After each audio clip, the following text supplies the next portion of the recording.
AFR On Demand is brought to you by Breck Golf. Try Beaver Creek today, just 20 minutes from downtown Baton Rouge in the Zachary area. They've got a PGA Tour driving range, a short game practice area, 30 to 40-yard practice shots. It's a great place to chip and putt and practice if you don't have time for a full round. Book your tee time today, golf.breck.org, golf.breck.org. Matt Moscona. I'm very important. After further review. Say it one more time. After further review with Matt Moscona. And here we go. Live from the Mercedes-Benz of Baton Rouge studio. Let's ride!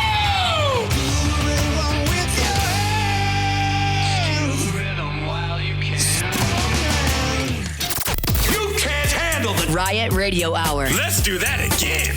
Guess who's back again? I want some more. The Riot Radio Hour. Well, let's start the insanity. Giddy up. With Matt Moscona and Ryan Theriot. Let me find out your ass spanks that hide your gut. Let me find out your stomach bigger than your butt. Let me find out them booty pads underneath. Hour 3, off we go. Welcome aboard. Glad you're with us, AFR, presented by Don Juan Cigar Bar. I'm Matt. Love you, Matt. Taylor Sharp. Mioso. And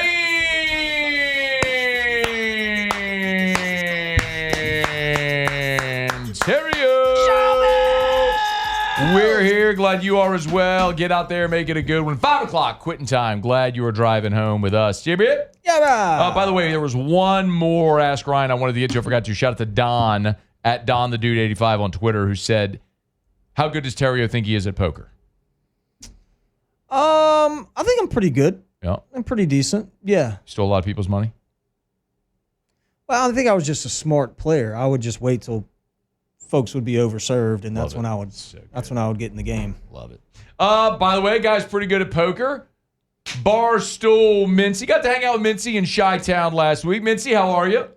Man, I'm doing well, and this is definitely one of the funnier spots I've done a radio segment from. I'm at this pre-party on Daniels Island in Charleston, South Carolina. I just took a ferry over here from downtown Charleston. And this place is absolutely raging right now. What are you doing there? I've got a wedding. So my sister's best friend getting married tomorrow in Charleston, and lo and behold, Widespread Panic happened to be there during this wedding. So Nice. I'm about to go to this. Oh, wouldn't that be? What a coincidence. So I'm going to this concert in the next hour. How many times have you seen Widespread Panic? I just know it's over 200. I quit counting at that point. That's amazing. I mean, I know you're a big fan, but that's like... yeah, dude. Have you met Michelle Southern, our operations manager? I met her when I'm during my 3-month cup of coffee down there. She and her husband are, like you, gigantic Widespread Panic fans. Dude. I think they've seen them 200 times. Yeah, it's always hilarious. People always ask me what I like more, like Panic, Ole Miss football, or NOLA, and I don't know. I think Panic may be winning, which is maybe a sad confession. I don't know, man. Hey, to each their own. Yeah, man. But yeah, it was great to see you in Chicago, man. I thought the Jason Barrett conference was really funny. Really enjoyed that. I got some backlash at work from my little story about Brandon Walker, which is really funny. The whole yak was about it. Yeah, things are good. And baseball-wise, man, huge weekend, last week of the year. I wasn't, I'll be honest, I think I talked about today. I thought the LSU might trip up last night. I wasn't actually the most shocked. Look, they pitched off, so I get it. But at the same time, you don't have any business losing that game, at least the manner in which they lost it. But, hey, before we get to today's picks, obviously you got a new coworker now. It's been so now, Mitzi, you and I were talking about it. I wasn't disclosing anything to you last week, but it got done. It was already done that the T-Bob was coming. So, man, what's been the reaction up there at the Barstool office?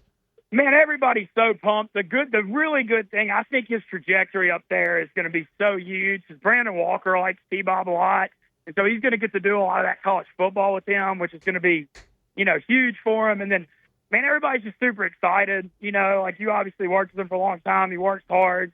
He's got such an eccentric, funny personality that plays so well with our audience. So I think it's overwhelmingly great. And as I've said before, I mean, I thought T-Bob played an huge role, as did yourself, and helping me out on the way up.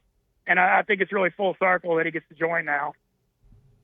Yeah, man. I know he's fired up. Today was Steve Bob's last day here at ESPN Baton Rouge. And he'll be heading up to Barstool. So wishing him the best up there. I know he's going to crush it. But yeah, it was interesting.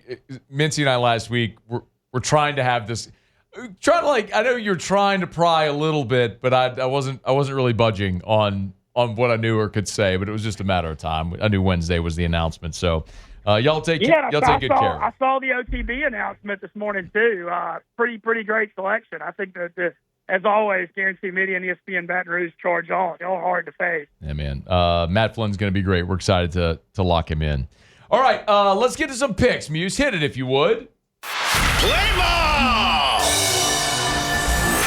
It's time to cash some tickets. Let's preview the college baseball weekend with Ben Mintz of Barstool Sports. Presented by the DraftKings Sportsbook. All right, 3 picks each. Taylor, did Paul send you the updated graphic? I do not have it. Okay, no updated graphic. I was in Chicago, so I didn't give picks. Muse, how did you and Mintzy do last week? Mintzy, if you want to tell them how you did, you were phenomenal. I stunk it up. Let's go. Yeah, I went 3-0. That a bit. All right, let's give it up for Mintzy there. Cash It was good. tickets. It was a great day for Mintzy. I think I went 1-2. All right. So I didn't pick. I wasn't here last week. So is it final weekend of the season? Let's see how we do. Mintzy, you want to start us off with your first play? Yeah, I did. This is hilarious. I've been getting just mobbed by stories the last 20 minutes here. So first, it's just it's a panic thing. It's like, anyway. All right, first pick I got. I don't know if it started yet, but boys, time to old yeller the Texas A&M Aggies. I mean, I know you love talking about it. Like, you get swept at home by an 0-24 team, and then they get blown out at Georgia last night. They're deader than fried chicken. Georgia minus 2.5 runs against them. This A&M thing is over, and it's just the Aggies just choke. There's no getting around it. And I'm pissed at them, so I'm going to take out some frustration. Muse, what you got? I'm actually starting in the Big 12. Man, West Virginia, they look like they've had such a great season. They really hadn't played anybody with a pulse when it comes to the RPI. Now they're starting to. Got swept by Kansas State. Lost the opener to Kansas last night. I like the Jayhawks to take the series tonight. Plus money on the money line. 114. Give me the Jayhawks. I'm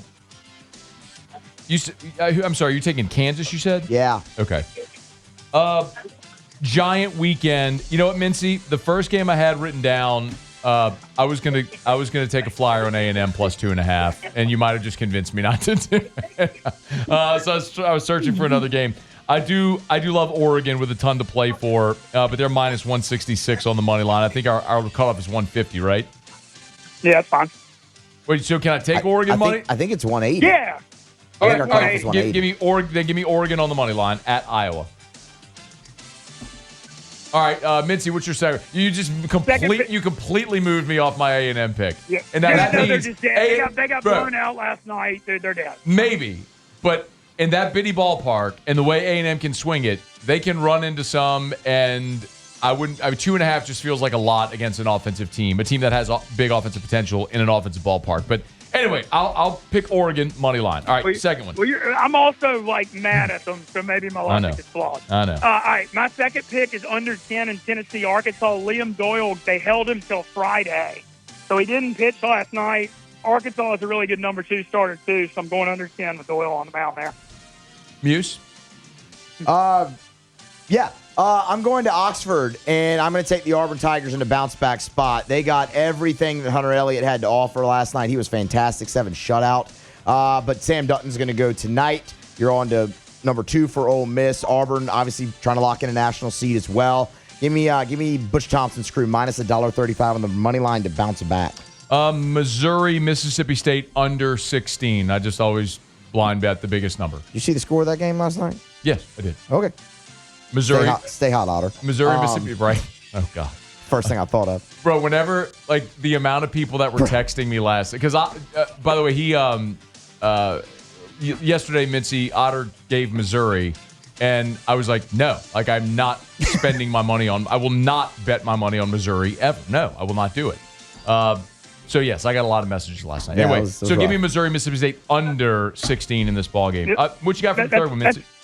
That's funny. I remember last week when you got to Chicago, I was on South Carolina at Auburn, and they lost. He was. That's true. He was. I remember I that. wouldn't want to bring that up, but They lost that game 24-2, as a matter of fact. Because I got someone sent me the screenshot of the box score, and Mintzy and I were sitting together. I showed him like this was odds picked tonight. Right. oh, Our man. guy. All right, what's your third one, Mintzy? Third one, I'm going to go under 11 in Texas, Oklahoma. Oklahoma, what's going on? Oklahoma's got a good pitching staff. Texas plays lower scoring games. I mean, I don't know. That's what I got. Should be a hard-fought game. All right. I'm also going over to Iowa, and I'm also on the Oregon Ducks, but I'm taking them minus a run and a half, minus 110. They won that game 10-0 a night ago, run rule fashion. I think they win by multiple runs again. So give me Oregon on the run line, minus 110. Okay. You ready? I'm ready. I got a money line, a 4-team money line parlay. All right. All right, here we go. LSU, Oregon State, UCLA, and Mississippi State. A 4-team money line parlay that comes back at minus $1.19. There it is. There you go. I thought about taking under 13.5 in that LSU game, man. Ian's a stealing. That's a high line. Well, it's gonna be Anderson tonight.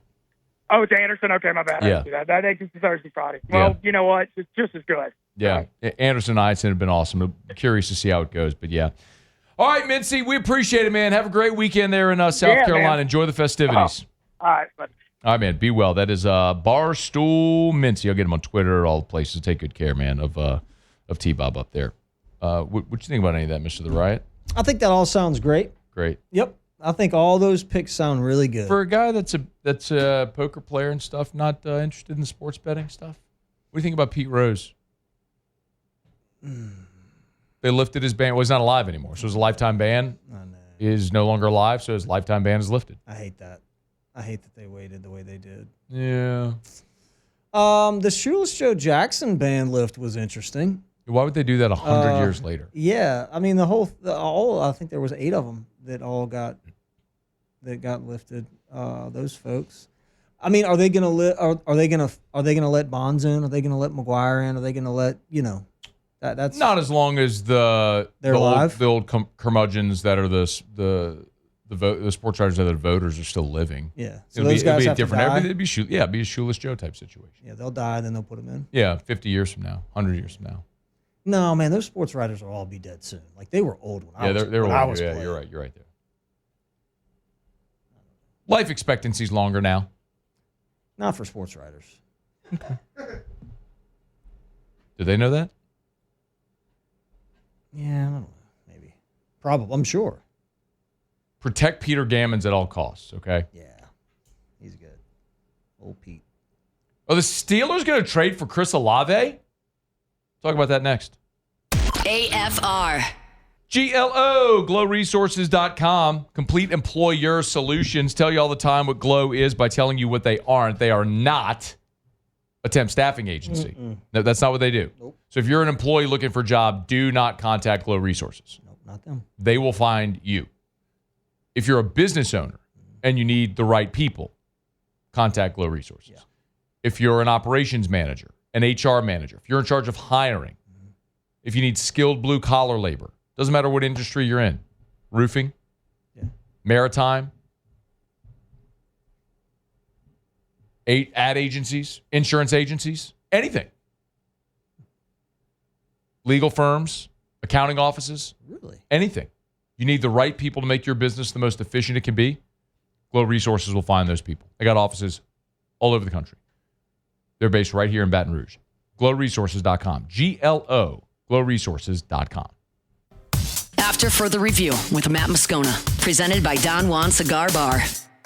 I pull up in that yard, 240 on the dash. Smart gangster, I can make a treasure out of trash. Son and knees, they respect me like a dad. This another gangster, yeah, Woody, I'm a jag. All right, starting lineup's been posted for Game 2 LSU in South Carolina. We'll get to that here in about 10 minutes from right now. We'll also have time for Ask Ryan. So you can get your questions in for Ask Ryan as we roll along here on a Friday presented by Don Juan Cigar Bar. Never heard of Adam Crowley. Don't know who he is. But Adam Crowley apparently is a radio guy, and he is with 93.7 The Fan in Pittsburgh. Adam Crowley on his show on 93.7 The Fan in Pittsburgh apparently floated out a rumor that the Steelers are working on a trade for Saints wide receiver Chris Olave. So someone put that out there, and Crowley went quote tweeted and said, to be clear, I had someone who would be in the know text me, quote, Chris Olave. So he didn't say anything other, but if someone just texts you a name, he's assuming that the Steelers are working on a trade for Chris Olave. So a couple of things here as we work through like what might make sense. Chris Olave is 24 years old. Remember, former Saints first-round draft pick. And the first 2 years of his career, I mean, out the chute, back-to-back 1,000-yard receiving seasons to start his career. The problem is he's had an injury history, most notably concussions. As a matter of fact, Darren Rizzi this past season, after Olave ended up getting shut down for the season, was asked if these concussion issues could be career-ending. I think he's taking it day to day. And when I say that, I mean, like, all right, so is he ready to go anytime soon? Is he ready to go next week? Is he ready to go next month? And he's kind of looking at the whole thing. I think he's really smart in the process he's taking with the medical people, not just in our building, but outside of our buildings, from specialists. I don't think we've gotten to that point yet, though, Jeff. I mean, listen, everything's on the table. I mean, I can't sit here and tell you it's not, but I can't sit here and tell you we've even broached that yet. Okay, so that was during last season. Now enter Kellen Moore. And Grandma Gail, she's so good. I wish she'd fire Mickey Loomis, but other than that, she's so good. This was April the 1st. So, again, right after the start of the league year, Kellen Moore gave an update on Chris Olave. Obviously, the player from our perspective, Chris is a phenomenal player. Phenomenal player, has had a huge impact on this team. He's going to have a huge impact from a medical side.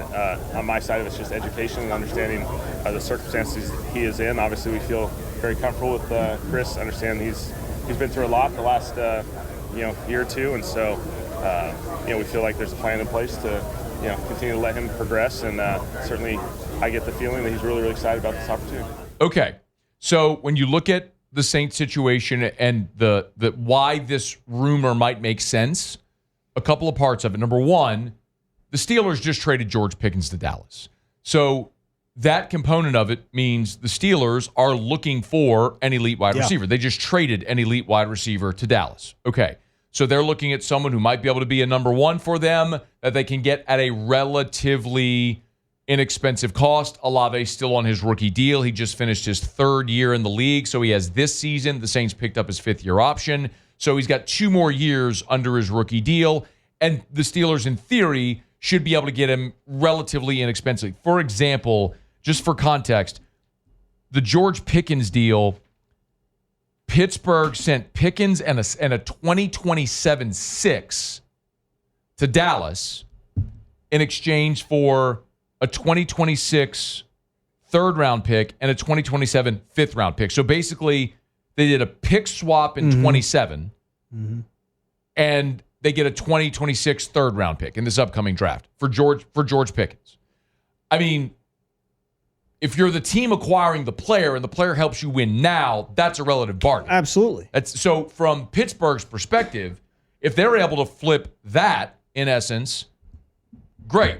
Remember, the Saints traded Marshawn Lattimore and essentially got that. They got a 3, basically, from Washington, which then they turned that 3 into Jonas Anchor. Isn't that who they picked? With I think that was the pick that they used for Jonas Anchor, the safety. So in any event, if you're the New Orleans Saints, the question is, would you rather retain a young player with an injury history, or would you rather get future assets?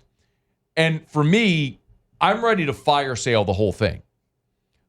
Any player on the Saints roster that has value that you can trade, in my opinion, you do it. The problem with so many veteran players is guys like Cam Jordan, Alvin Kamara, Demario Davis, Tyrann Mathieu. These are older players with ballooned contracts that make it almost impossible to move them. That was the problem with Derek Carr. In restructuring his deal, no one was going to trade for Derek Carr knowing you were going to have to give him $40 million.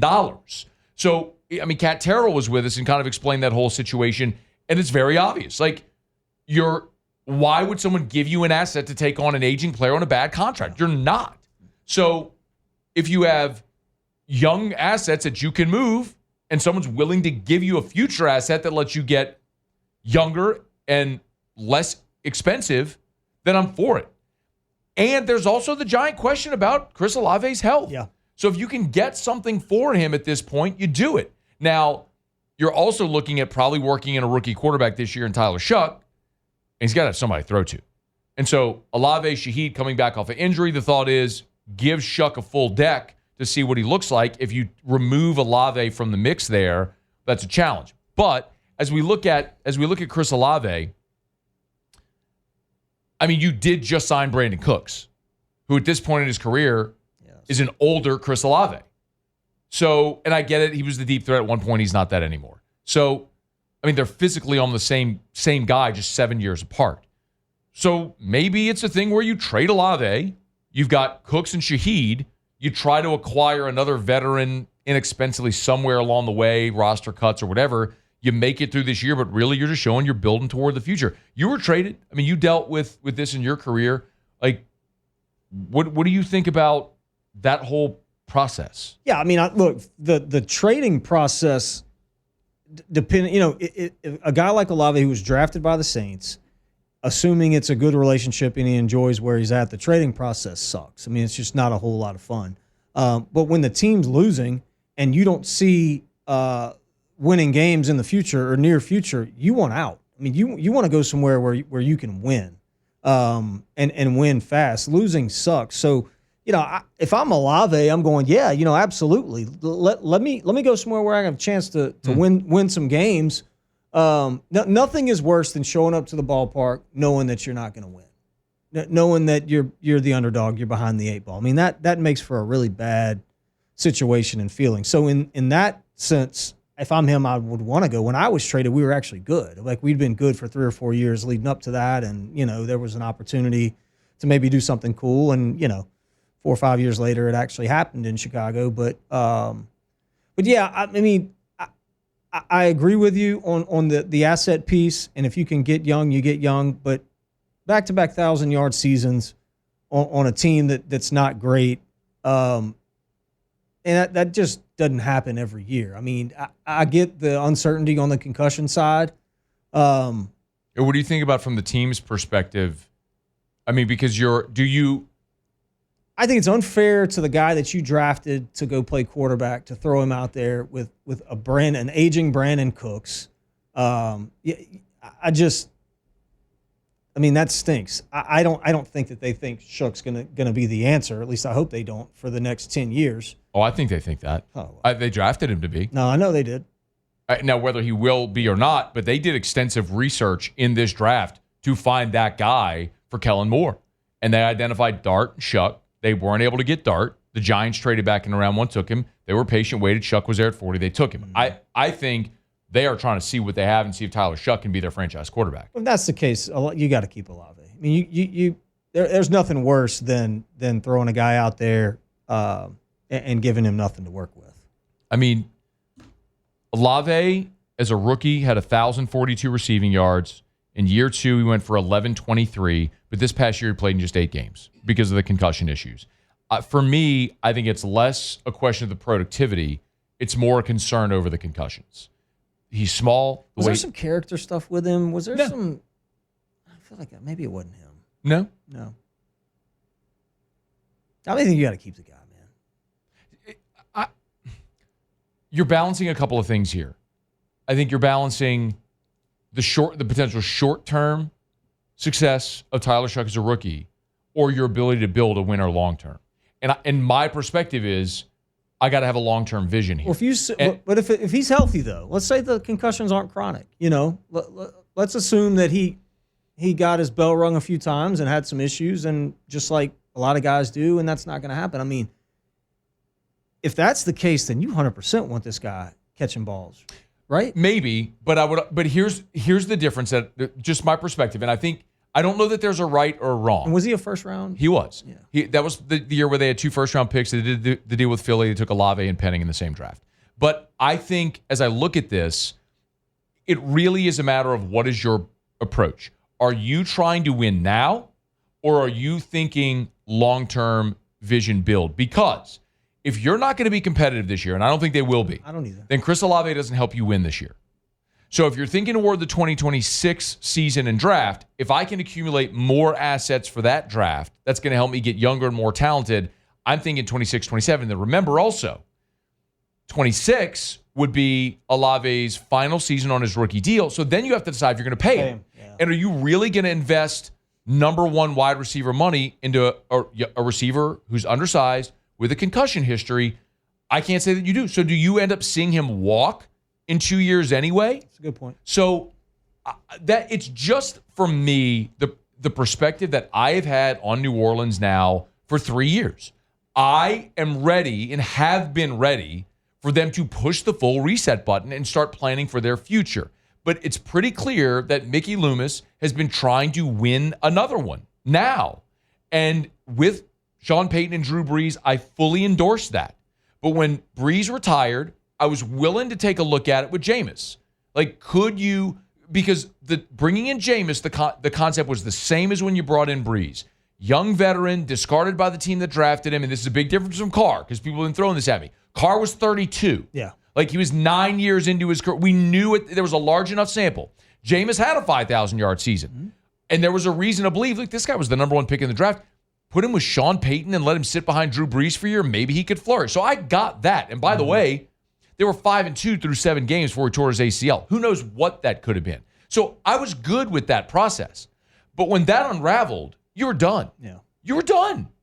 But they tried to run it back again with Carr while the rest of the roster kept aging and you kept getting more expensive and digging yourself deeper in a hole, and it was just the wrong path. And I think now with Carr's retirement and a new head coach, they've come to the understanding they're not capable of winning now. And even if they thought they were going to try with Derek Carr, the league has shown Carr's retirement and everything else around has shown them, like, you're not competing. Mm-hmm. So you have to start taking a longer-term vision. And while it sucks to get rid of a young player who could be very talented, you've got to think more long-term if that's what you're building towards. And yes, so if I can trade Chris Olave, not have to pay him a second contract in a year and a half, and I can get assets in the 26 and potentially 27 draft, then I'm here for it. Yes, trade any asset that you had that you can get value for that's going to help you get younger and less expensive. Because then guess what? You can go into free agency and spend money on a veteran player that fits what you want that could be out there. And at that moment, those contracts that you're talking about should be off the books, right? By 27? Yeah, by 27. Mm-hmm. You will have gone through this reset after the 25 season. Carr's $30 million comes off. You're still going to have $30 million against the cap for Carr in 2026, but that's better than $60 million. Mm-hmm. And the cap's going to go up, so you're going to get more relief, and you're going to have money to spend to be able to build your roster again through veteran free agency and more draft assets. So I'm just at that point now where I kind of look at everybody and I say, if it's a fire sale. If anybody on this roster has trade value and you could trade them to get that salary off your books and get younger and get future assets to make you younger, you do it. This year's going to suck, but that just means you've got to hit on your draft picks and rebuild that way. So again, this is just one radio guy's report out of Pittsburgh that the Steelers are interested in Olave. But if the Pittsburgh Steelers are calling Mickey Loomis, he's got to answer the phone, and he's got to find a way. You're not just going to give him away for pennies on the dollar, but if there's a deal on the table that gets you requisite value, then yes, I say you do the deal. All right, it's after further review. Thanks for being here with us, y'all. If you're watching on YouTube, please smash that like button, subscribe to the channel. We appreciate you for being here with us. Lineups posted for Game 2 at LSU, South Carolina. We'll run through it next. We'll get to Ask Ryan to wrap up the show here in about 15 minutes. Email us, tweet us, text us, 225-396-4400, 396-4400. It's AFR. AFR. Weekend is upon us. You need to go make your groceries with your mom and them. Mm-hmm. Rouse's. Official supermarket of the New Orleans Saints, Rouses.com, Rouses.com. You'll get on by Rouses. Maybe if you're driving by this Friday night, you don't want to make dinner. You know what's great about Rouses? You go into their hot bar, and you can get something for anyone in the family over at Rouses. Maybe you want boiled crawfish or shrimp. They got the hot and boiled kiosk. They got that. Maybe you want sushi. They got grab-and-go sushi options. Got that for you. Maybe you're going to get a little funky, have a little party this weekend out by the pool or whatever it may be. How about this? Bonanza Cabernet Sauvignon. I do love Bonanza. It's a really good wine. $14.99. You're saving $8 a bottle. Oh, my God. That's the lowest price by law. It says right here, it's the lowest price allowed by law. $14.99 for a bottle of Bonanza. Oh, that's Camis's little brother. It's amazing. Yeah. Try it. Get it anyway. Taka, Sky. Look at all this stuff. Great stuff. Rouses. After Further Review with Matt Moscona. Presented by Don Juan Cigar Bar.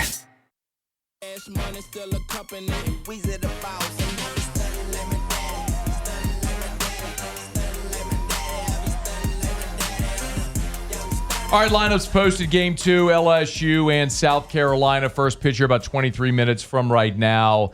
They're going to stick with what they did yesterday. Curiel Jones, Dickinson, Fry, DHs, bats cleanup. Hernandez, Josh Pearson, and right. Then Milam, Braswell, Stanfield. So Curiel Jones, Dickinson, Fry, Hernandez, Pearson, Milam, Braswell, Stanfield. With Carolina throwing a lefty, why Pearson's in there. I hate it. You'll know it. I've said it all year. Your thoughts? I mean, Jake Brown has to be playing. I mean, and look, I'm not going to crush kids, but you know what you're going to get from Josh Pearson. He late in a ball game, he's going to give you a hell of an at bat. He's going to get you a clutch hit. He's been a great Tiger. Okay, Jake Brown to me is a major league player. I think he has that type of ability. I know the average isn't where it needs to be against lefties, but I just think he if I'm writing that lineup, his name is in the lineup every single game. How do you have an opportunity to raise your average against lefties if you don't get to hit against lefties?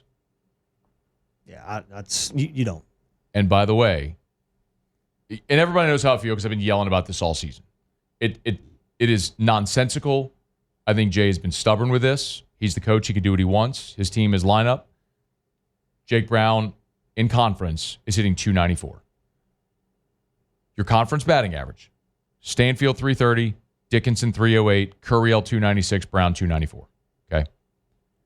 From the bottom, Stephen Milam 206, Jared Jones 248, Josh Pearson 250. The fact that Milam and Jones, their name is written in a Sharpie every day in the lineup, despite the fact that they are bringing up the rear in conference play. Milam's at 206, by the way, but I don't care. He's your shortstop. He's a great defender. Mm-hmm. I'll sacrifice a bat at a premium for a premium glove or for an elite glove at a premium defensive position. Catcher, short, center field, fine.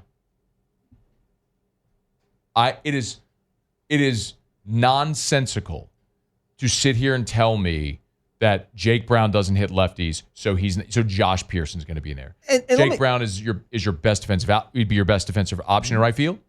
His speed on the base paths affects the game. His ability to go first to third, to score on a shallow single, to steal a base. Yep. His ability to hit for average or power to all fields. Like, he is a 5-tool player. Mm-hmm. It is, and I said this on my Locked On LSU postgame show last night. I'm not trying to tell you that I know anything, but like, this is the type of thing that is going to push a kid toward considering the transfer portal. Because I guarantee you, LSU is going to go in the portal and bring in an elite outfielder. There's a kid from TCU who is a freshman center fielder that, look, in this world, people talk. Everyone has agents. That kid's probably going to go in the portal. LSU's going to be a player for him. And why? If you're Jake Brown, and Jay's not going to put 3 lefties in the outfield.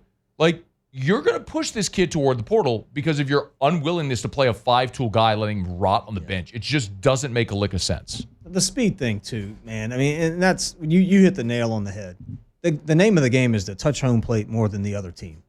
And I think he's the fastest guy in your lineup, isn't he? I mean, he got flies. I don't know, 90. I don't know what times. No, I mean, he's a I would think he's game changer from a speed standpoint. I mean, you got to have him in the lineup. Curiel looks fast, but I was told by scouts that he's actually not like a straight line speed guy. Not a burner. And Mick Paul, maybe, I don't know. They let him pitch run a lot. I really don't know. I have no idea as far as times. Anytime you walk on your toes, you're fast. Jake Brown walks on his toes. So there's that. I mean, I can sit here and belabor the point. Everyone's heard me yell about it all year. It's validating to hear you say it. Oh, no. When he hit the homer a couple weeks ago that was like up into the atmosphere and pimped it and flipped the bat, I mean, I'm just like, that's what he does. Like, He hit it onto the roof of the Marucci building. You know who he reminded me of, who's a pretty good player, is Brad Hop, his swing. I mean, it's a good comp. Similar size. He's faster than Hop. Probably doesn't have the juice Hop has, but close. I mean, no, Hop's a 30 homer in the big league guy. Well, you just said juice. It made me think in that era. But I thought you were joking. No. You're fine. Okay. I was not implying anything. I just thought you were joking. Right. But they are Misread on my similar. part. They are similar players.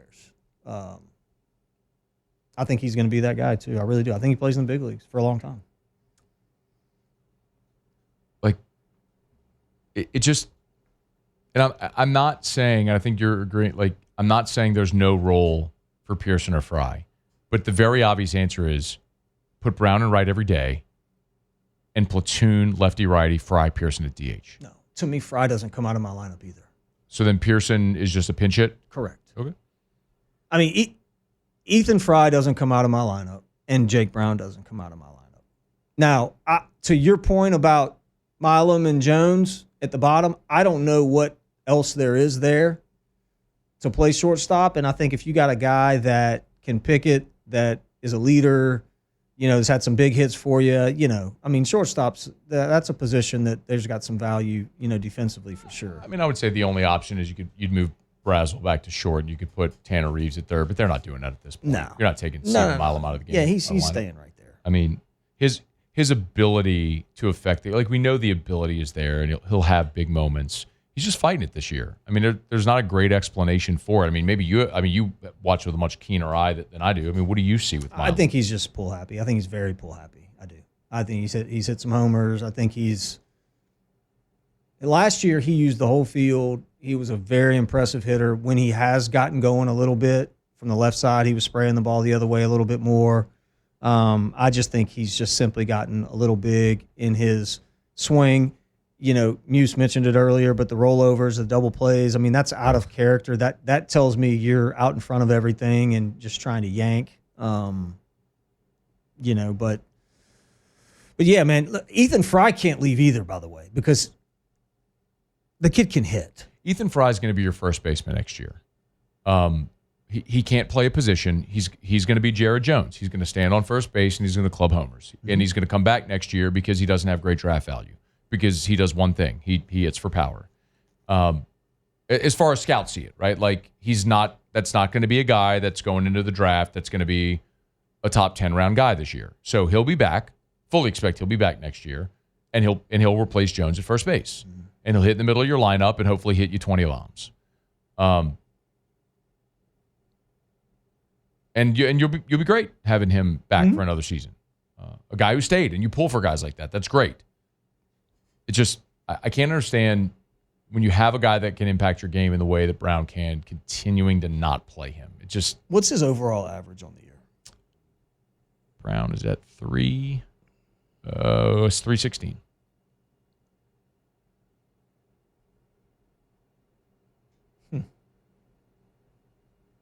He's had a hell of a year. So he's at 316.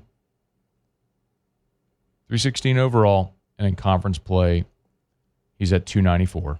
So almost even. Yeah, the disparity you talked about Fry has gotten his SEC average up to 288 because he was hovering below 250 for a while. But he's at 288 now, and he is at 361 overall. So it's about a 70-point difference in his average. So he's hitting dramatically lower in conference play than he is as overall. Expected. Yeah. It's 70 points is a big. Look at Brown. I mean, you're talking about 16 points. Like 20 points. 70 points is a pretty big disparity. Yeah. But fine. He gives you another big bat in the lineup. Anyway. So it's LSU in South Carolina, about 14 minutes away from first pitch. It is Cade Anderson against Jake McCoy, a lefty from South Carolina. He's got a 6.71 ERA on the season. Paul had some strange feelings, some mixed emotions yesterday, he said. He said it was very weird. I bet it is.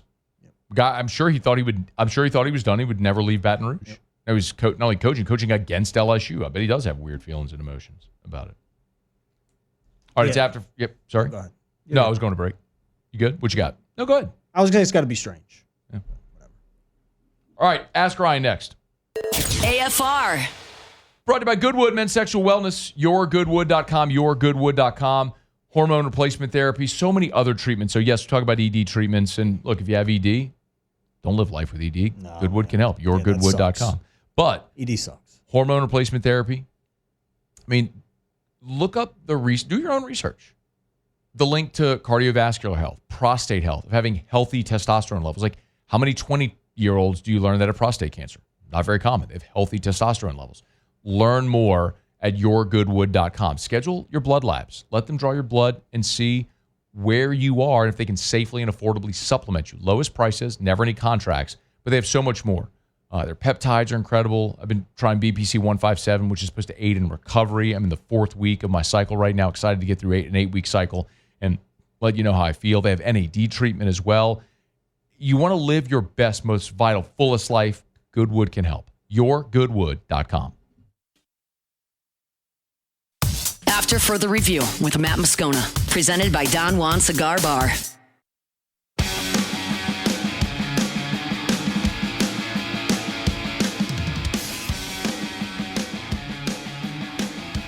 Down the stretch we come. Final segment here on this Friday edition of AFR, presented by Don Juan Cigar Bar. Get on by, see our friends over at Don Juan in Town Center this weekend. You want to go into the retail shop, stack your humidor. They got you covered there. You want to mosey on by the cigar bar, have a great cocktail, craft beer, watch some sports on TV, enjoy a smoke. You can do it. Don Juan Cigar Bar, host for Whiskey and Wine all throughout the football season.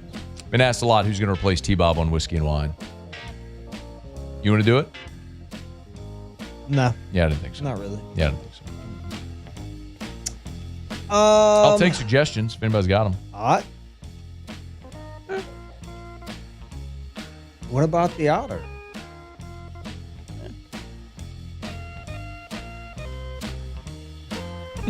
Gordy? Yeah, it's not happening.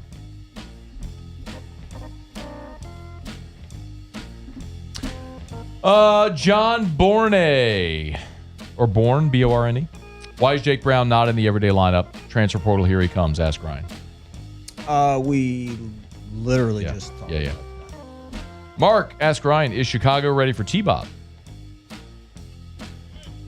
I mean, I think he's gonna fit. He's gonna fit right in Chicago with the Bears and the Cubbies and all that stuff. Yeah, I think Chicago's ready. They're in for a treat. Ryan, are you feeling like me, where I don't even want to watch the game tonight because the only feeling I could possibly get is anger and embarrassment if we win? I will be pissed again that they lost last night. No, I think it's baseball. It isn't like football, or basketball necessarily. You're not going to win every game you play. Yeah, man, and that's always my line. And I would say the 27 Yankees are the greatest team of all time, and they lost. Like, everybody loses. Last night was just a different feel, where you had so much on the line, and to lose the manner in which they did to the team they lost. Like, if you had gone, if you're playing Tennessee, did you Arkansas, have so Texas, much on the line? Yes! Yes! You've got to win this weekend to lock up a national seed. This team is bad on the road. You've got to win this weekend to lock up a national seed. If you lose this series, you can't go to Hoover assuming you have a national seed locked up. So now, SEC tournament, by the way, is single elimination. So if you go to Hoover, you gotta win. You have to win. And if you lose, then you go into the tournament selection, having lost a series to a miserable baseball team and then being one and done in Hoover. Let Oregon go win this weekend at Iowa and see what happens. Then you see how volatile and how much they're moving in the polls. That's why this matters. You don't have anything locked up right now. We're screwed. I mean, you're at 17 league. Well, look, if you're Texas and you're already at 20 league wins, it doesn't matter. Like, they won last night, but they could have gotten swept this week. It wouldn't have mattered. They're 20. They've already won the league. Mm-hmm. Hay in the barn. You're 17. Well, not 17 and 11. 18 and 12 with a series loss at South Carolina ain't a lock, Jack. Like, you got to go win this weekend. And now you've got to win these 2 games behind Anderson, who might have a messed up arm, wrist, whatever, and Ianson. And like you said, it's baseball. Dog, anything can happen in baseball. That's true. So now you put yourself in a situation where you had that game, blew it because of your own boneheaded mistakes, and now you're going to these 2 days where you got to win these 2 games to feel like you're going to Hoover with your national seed locked up. So yes, they lost a lot. Uh-oh. How much different would I feel if they won last night? All you had to do is split with Anderson Ianson the next 2 days. Different feeling. Mm-hmm. I wanted to go in a weekend happy. You made me yell. AFR. You know what's going to make me happy? What? Helping people be able to see. And Dr. Blake Williamson gets to do that every day. Yeah, he does. Williams, and I get to tell people every day, go see Dr. Blake Williamson. 924-2020, 924-2020. Have you done it yet? Make that phone call. Call him right now. There's nobody at the office right now, but you can leave him a message. Yeah, they'll call you back. 924-2020. Or start on the website. Start on the website and start getting some information. It's WilliamsonEye.com, WilliamsonEye.com. How many people do you know that had LASIK and said, best money ever spent, should have done it years before? All of them. I'm in that number, by the way. Every one of them. I should have had LASIK 15 years before I did. But all the time that I'll have, I'm super grateful for it. It's incredible to wake up in the morning and just see. Dr. Blake Williamson, he's the best. The Williamson Eye Center, 924-2020 or WilliamsonEye.com.